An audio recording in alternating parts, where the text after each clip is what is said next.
In this video, I'll show you how to assign different colors to different faces. Hi there, we'll start with the default cube. First, switch the pupil shading to Material Preview. Then, open the Material setting.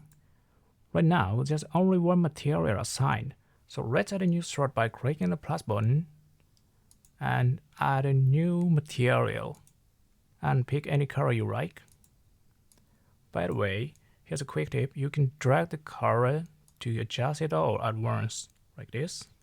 Next, press the Tab key to enter edit mode and hit Shift key to switch to face select mode.